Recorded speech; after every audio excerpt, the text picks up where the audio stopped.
Hey everybody, welcome to week one. Maybe this is the first video you've watched, maybe not. If you haven't watched the welcome videos or the Blackboard navigation video, you can find those in the announcements in the introduction video section. One video is going to walk you through the course syllabus, and another video is going to walk you through Blackboard so that you have more information on how to navigate Blackboard and just kind of how to find things, because sometimes it can get a little bit tricky. In this video, I'm going to walk you through kind of like the purpose of week one, what I want you guys to do in week one, and where to find a couple of things. So if you haven't done so already, make sure that you go to the Getting Started section of our course. Week one starts February 5th, so you have about 7 days to complete what we call the enrollment verification. Again, this assignment is asking you to ask a question about the class once you've kind of learned more about what it is you'll be doing in the course and some of the assignments and things like that. But I want you to ask a question because I love to answer questions. I really hope that I can be as clear as possible. So make sure you've done the enrollment verification. It's not technically due until Monday, February 12th, as you can see here, but it's really the first thing that you should do in the course. So I'm kind of lumping that in with something I want you to do in week one. It's due the first day of week two, so I'll bring it up again in the week two video, but it's so important that you do it because you cannot remain enrolled in this class if you do not do the enrollment verification. It literally verifies that you want to stay in this class. Otherwise, I will unenroll you from the course, and that is just a Cape Fear policy. So make sure that you do enrollment verification if you haven't done so already. If you've gone through everything on the Getting Started page, then just go straight to week one. If not, go through everything, check out the syllabus, check out the course calendar, the due dates for things. Everything's due on Sundays, so just make sure you know which Sunday, what's due on which Sunday. Remind yourself of the elements of the course, and if you want to get started in the Writing Center, then make sure that you fill out that form as well. So go through Getting Started and then jump on into weekly lessons and assignments. In one of my welcome videos, I mentioned that Getting Started is just getting started. In addition to that, I want you to do everything in week one. So there's a big grammar test that you have to take at the end of week one. So just make sure, like if you're watching this video early in the week, set time for yourself to get everything done that you have to do in week one. There's a lot to cover, but I like to, I guess, kind of front load the course. There's more to do at the beginning and less to do at the end because you're dealing with writing your essays and things like that. So here I am. I'm in weekly lessons and assignments. I got here. I clicked over here to get into this page within Blackboard.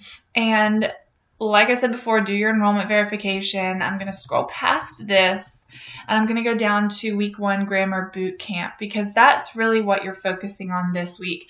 I've really tried to teach grammar in an online class so many different ways. And last semester I taught grammar one week at a time. There was just one little grammar component. But because we're really hitting the ground running with writing, and because a lot of this grammar is really more how could I say? It's more like recap stuff, things that you should already know. I want to just get it out of the way. I want to start with Grammar Bootcamp. This gives you the opportunity to get your textbooks. It gives you the opportunity to just kind of make sense of the course before we get into too much like essay writing. So I just want you to tackle grammar stuff this week, and that's kind of why we're starting off with grammar. It's stuff that you really need to know in order to do well in the course, so let's just cover it up front. So if you open up your week one Grammar Bootcamp folder, you're going to see quite a few things. You'll see just like a little introduction. Once I'm finished making this video, I will post the video here. So you'll see that at the top of this page as well. And then you're going to notice, I haven't counted these, but you're going to notice a list of grammar topics that I want you to work through. Each of these are organized as learning modules, which means there's within, for example, fragment sentences, there are multiple pages of lessons in fragment sentences that I want you to cover, but all of them are relatively simple. If I look at the first lesson, which is on comma splices and run-on or fused sentences, for example, I'm going to notice there are 5 different pages to go through. And if we're looking at this from a student perspective, you're really just going to see one thing per page. Oh, pardon me, let me get back.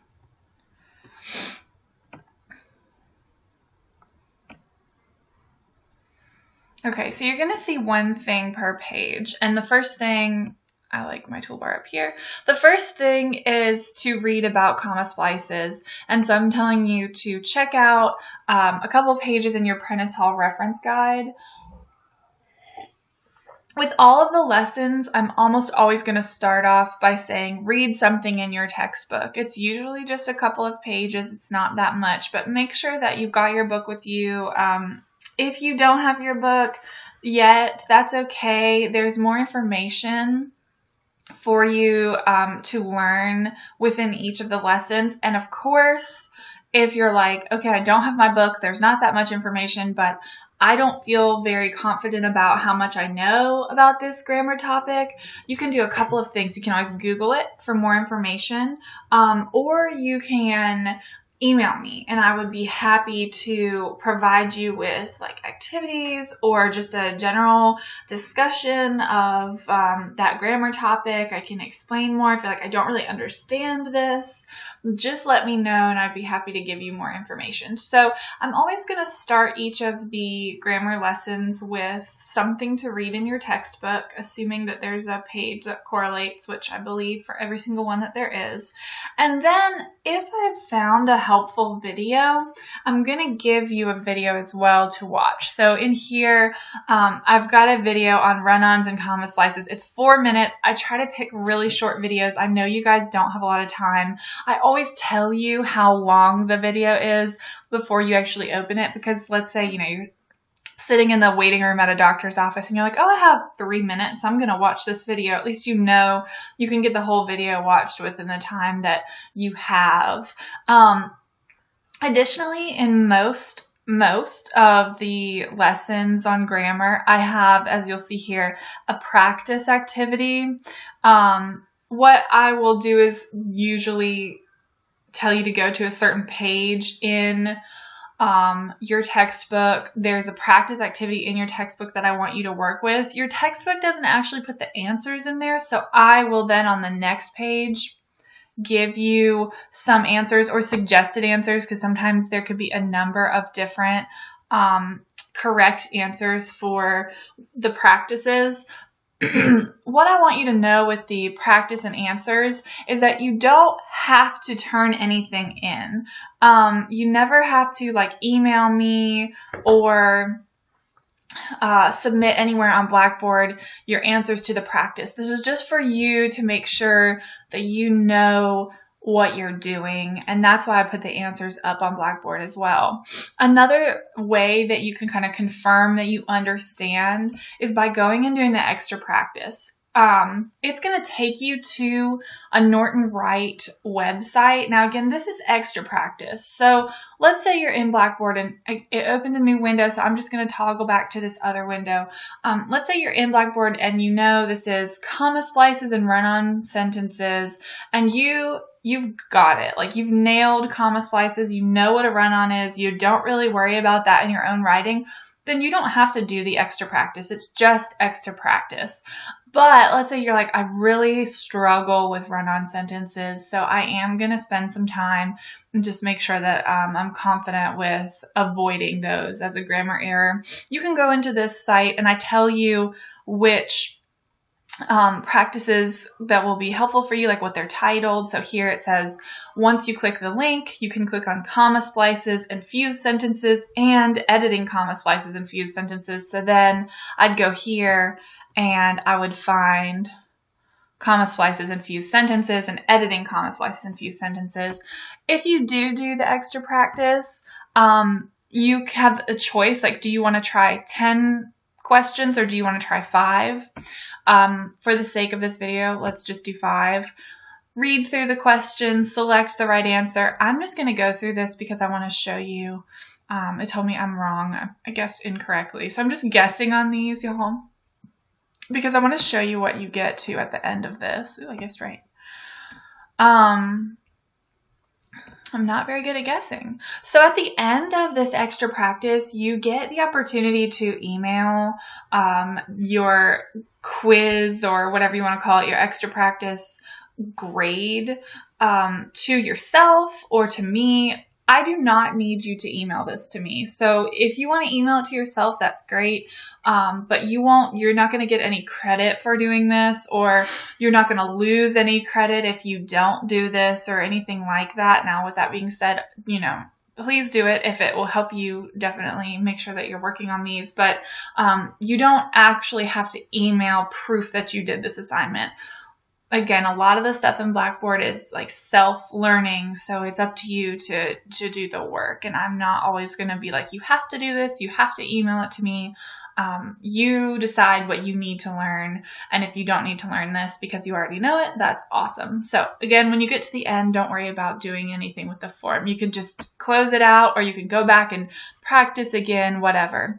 Feel free to just close this tab when it opens because it opened in a new tab, and you will still have access to Blackboard. So that's everything with like a sample lesson. I'm going to use this navigation bar just to go back one page into the week 1 grammar boot camp.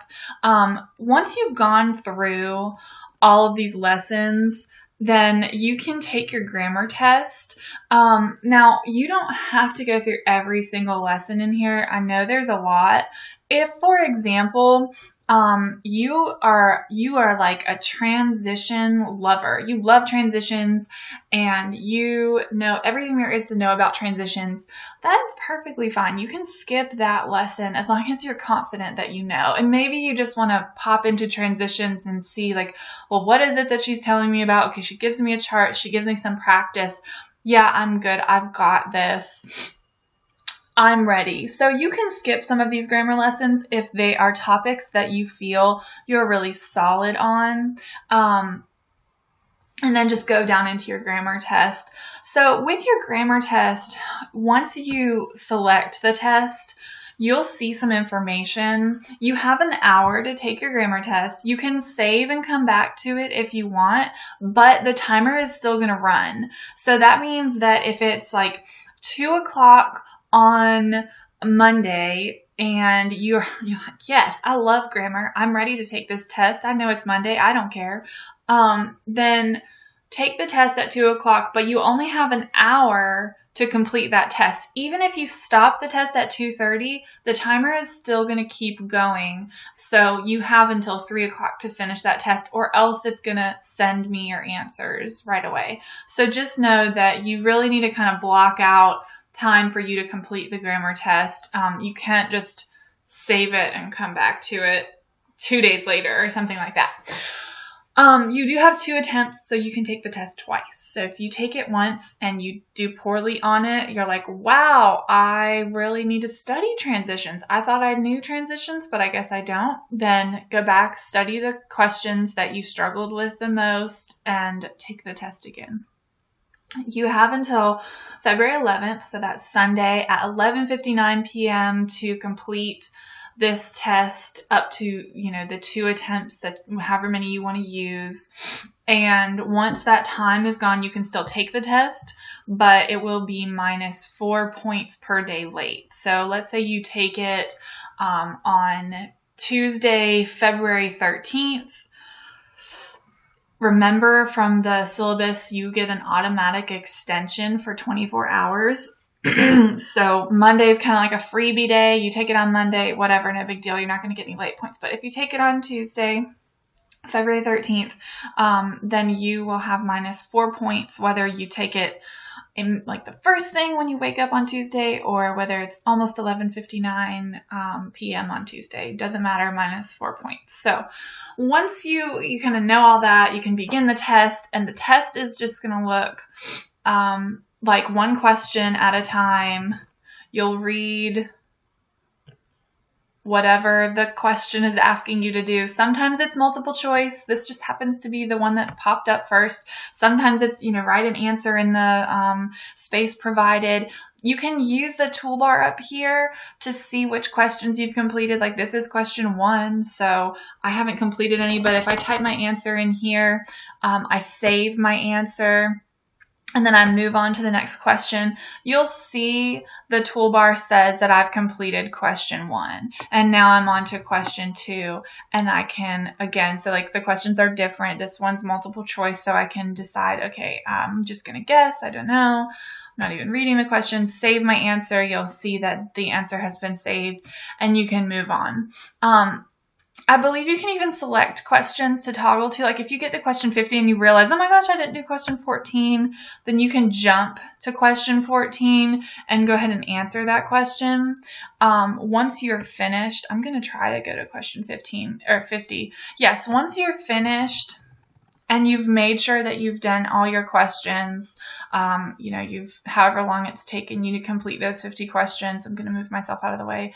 You select, I don't know what the answers are here, so I'm just going to select random things. So you select your answers, and then you click Save and Submit.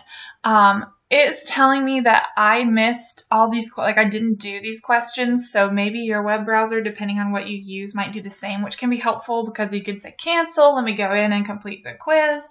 And I'm just going to click OK here so that I can submit this. So it says click OK to view your results. I'm going to click OK. And now it's telling me like, hey, you did really bad. You got a whole bunch of zeros, but here it is. So what you'll see after the first time you take your quiz, after attempt number 1, is just which questions you got wrong. It's not going to tell you the right answer or anything like that, but it's just going to say, hey, you did this incorrectly. So you can kind of review what your strengths are and review what your weaknesses are, and then try again if you want to. All right, so let's say I've reviewed all of this. I can select OK, and there, I'm done. That's everything that you have to do in week 1. Learn some grammar, take your grammar test. You have 2 opportunities to take that test. When you're finished, you can go ahead and go on to week 2 if you want. There's a little link down here. Or you can just say, hey, I'm done with week 1 assignments. Take a breather, wait until Monday of week 2. So that's everything that I want you to work on this week. Please, if you have any questions at all, send me an email, text me on the Remind web app or phone app. However you want to contact me, please don't hesitate to do so. If you are struggling with anything, contact me right away. It's only week 1, so let's get your questions answered. I hope you guys enjoy learning some grammar or relearning some grammar. I will see you next week.